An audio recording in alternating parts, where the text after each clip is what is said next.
Architecture CodeX. If you want to see more, like, comment, share, and most importantly, subscribe.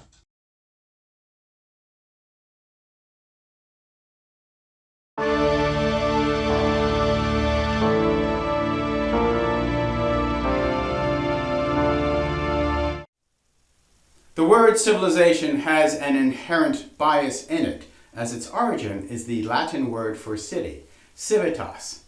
So we architects tend to discuss historic civilizations that built cities, and of which there are sufficient remains for us to study.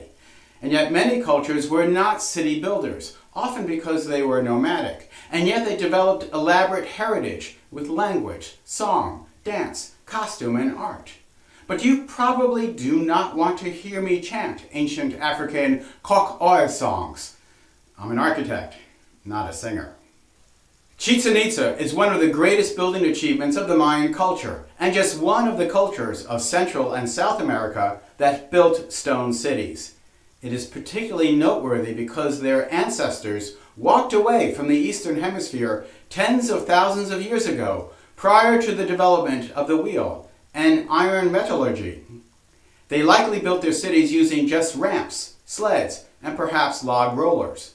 They independently developed technologies such as weaving, goldsmithing, clay pottery, and copper, a testament to the innate human ingenuity and creativity.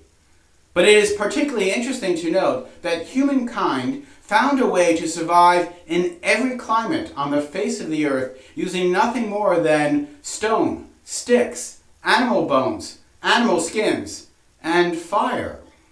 Mayan civilization is distinct from the Incan and Aztec cultures, but was the only one to develop a written language, primarily pictographs. They seem to have formed a series of city-states, ruled independently, but with a shared culture. So they were a civilization, but not technically an empire. At the center of their city-states would be a temple complex that would have pyramids, observatories, temples, and ball courts. More on that later. The Mayans, like a lot of the societies in this pre-Columbian era, had warfare, slavery, and human sacrifice, including child sacrifice. They were polytheists, and they tended to believe the gods would only bless them if there was human suffering. This is because they believed the gods created the world through suffering, and that suffering had to be paid back in blood and hearts. One text read that the rain gods, the Mayan Cha'ak, and later the Aztec Tlaloc, would only send the rain if they received the tears of children. Before you judge too harshly, the history of mankind is filled with civilizations in which large portions of the population are purposely killed, ostensibly for some higher purpose, but in reality only to preserve the resources for the most powerful. There's a lot more to the Mayan culture than this, and it's worthy of study, but there's only so much I can do here. I'm an architect, not an anthropologist. The Mayans' classical period runs from the 3rd to the 13th century, but they were supplanted by the Aztecs, who controlled the region until the colonial period. The Aztecs were more brutal, if one can compare types of human sacrifice, and this was what the Spanish happened upon when they arrived in 1519, less than 30 years after Columbus made his first trip.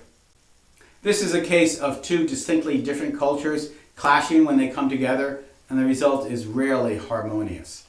And as imperfect as Western Christian civilization might be, it is difficult for Judeo-Christians true to their faith to accept the concept of human and infant sacrifice. Recall that the start of Judaism was that pivotal moment when Abraham showed he was willing to sacrifice his son, and yet his God, the God of Abraham, stopped him because this God did not require human sacrifice, unlike nearly every other culture in Mesopotamia at that time. And so when the Christians arrived and saw the Aztec culture, who took over the Mayan cities, sacrificing humans, children, infants, at the rate of perhaps tens of thousands of years, it was natural for them to try to stop it. And if this meant suppressing the native culture by a combination of force, destroying their texts, and conversion to Christianity, that's what they did. If you want to find out the significance of this cultural change, find out about the Marian apparition, the appearance of Our Lady of Guadalupe in 1531, and how the image of her left on the cloak of Nahua native Juan Diego Cuauhtlac was a cultural testimony of the unity between the native cultures and the Christian culture. Perhaps, too, Christianity could be embraced by the indigenous peoples because the sacrifice of Jesus, and in all other sacrifices, was something they could culturally understand and accept. But I'm an architect, not a theologian. I will take a moment to discuss one of my personal pet peeves. Occasionally I run across a meme on social media where someone says, "We were not taught this," and then they go on and rant about something in history or politics that they apparently just understood. The reality is we were taught it, but the first time around you weren't paying attention. Maybe the language was made a little more polite just so you didn't have to deal with all those details of gross human history. But don't think that just because you ran across a piece of information that the rest of us didn't know about this for decades. I mean, look at the phrase, "we were not taught." Look how passive that is. If you're going to be an adult, there's a point where you have to learn how to go out and teach those things to yourself. Acquire that information. Otherwise, you're just one of those useless people in society repeating back what other people told you to think. And that's the end of my rant. Now back to the building. Chichen Itza was built around the 10th century AD and on the Yucatan Peninsula near the Gulf of Mexico. It is placed on a large plateau. The buildings are considered to be the Puuc style of architecture, composed of limestone coated with stucco and decorated with bas-reliefs, images, and pictograph language, and often painted. Chichen Itza means the mouth of the well of the god Itza, the god of wisdom and science. The mouths of the wells are known as cenotes. They are open holes that go deep into the ground and are filled with potable water. There are 4 cenotes at Chichen Itza, 3 for fresh water and 1 used for human sacrifice.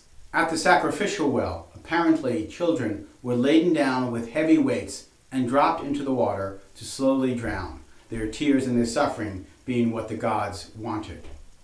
While many were infants, it appears a lot more of the children were in their early teens.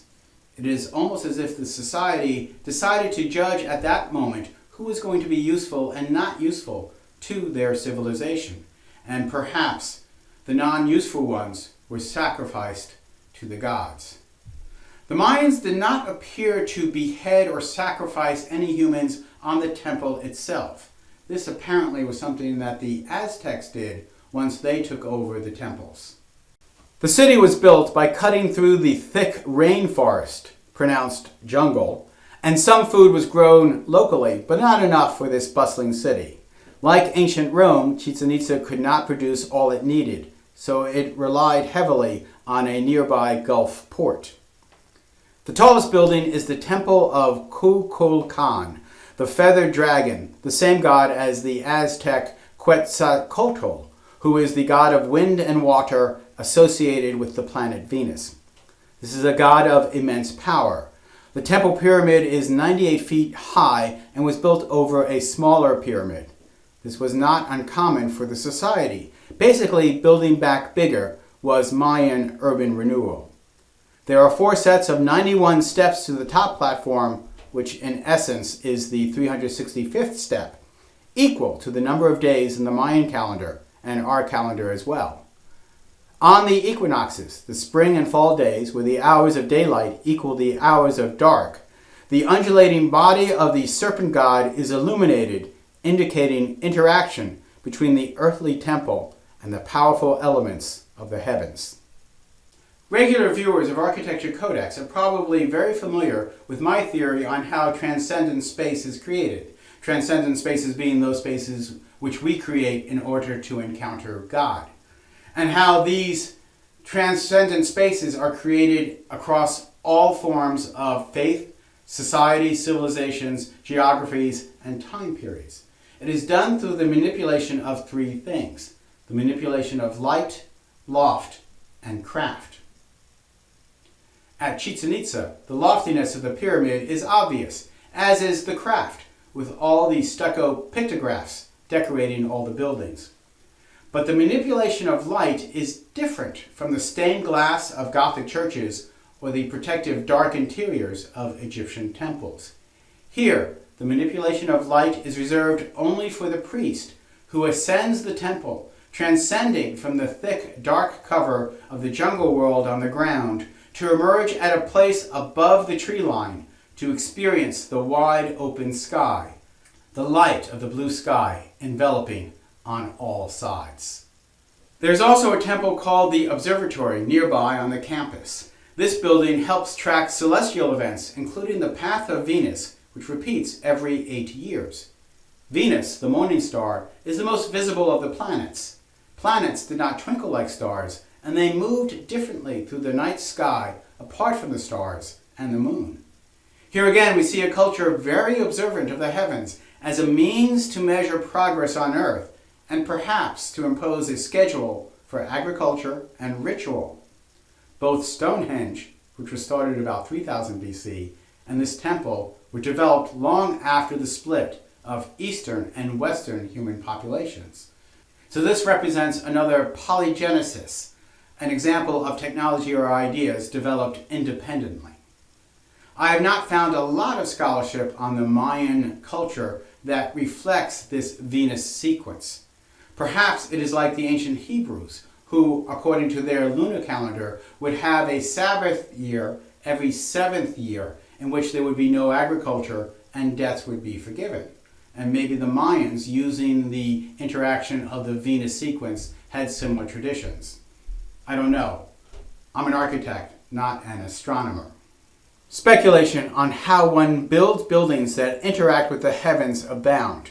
It is probably not that complicated, but you do need a civilization developed enough, with enough peace and food, that some people can sit and watch the heavens all the time. It is likely that after some observations with the naked eye, these people began to use stones and sticks to mark particular events, perhaps follow the shadows created by the sun, or align two objects in order to mark in the sky when something would occur, such as the appearance of the moon, a star, or a planet. So then these small constructs manifesting celestial events could be translated into larger constructs using larger stones that are more immovable. This might be why the temple pyramid we see at Chichen Itza today engulfed a smaller and slightly differently aligned pyramid in the past. There are other buildings and structures at Chichen Itza which have different names based on features, such as the Temple of the Jaguar, but of particular interest might be the Ball Court. Like in ancient Rome again, the elites might have attended a religious ritual, conducted some financial or political business, and then go to a building built specifically for sport. And also like ancient Rome, there was probably some cruelty associated with this sport. There are over 300 ball courts that have been found spread across the Mayan Civilization. Our understanding of this sport is probably best depicted in the animated film The Road to El Dorado. It is played with a heavy rubber ball about 8 pounds and about a foot in diameter. It is possible that the sport was used to settle disputes between rivals or families, and it is debated if the captain or the entire losing team would actually be decapitated. There are skull carvings along the walls of the court indicating some lethality to the games, and skull trophies were apparently a thing. Just imagine that, your own head being used as someone else's participation trophy. Speaking of movies, Mel Gibson's Apocalypto recreates the temple culture, but admittedly in a very exaggerated Hollywood way, making it more a pre-Columbian Mad Max film than a historical depiction.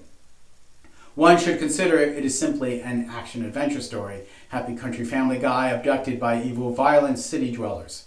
Still, the movie is visually interesting, albeit it depicts the Mayan language and culture, but the practices are more Aztec. And the temple styles are more like those found in the city of Tikal than at Chichen Itza.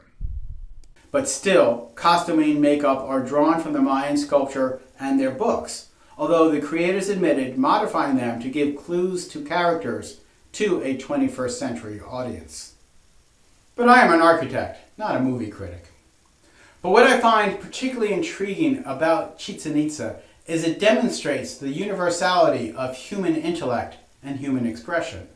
This was done by a society that had separated from the rest of the world during the Paleolithic era. And yet they developed similar technologies, similar ideas about the gods, and similar ideas about humanity's link with the heavens.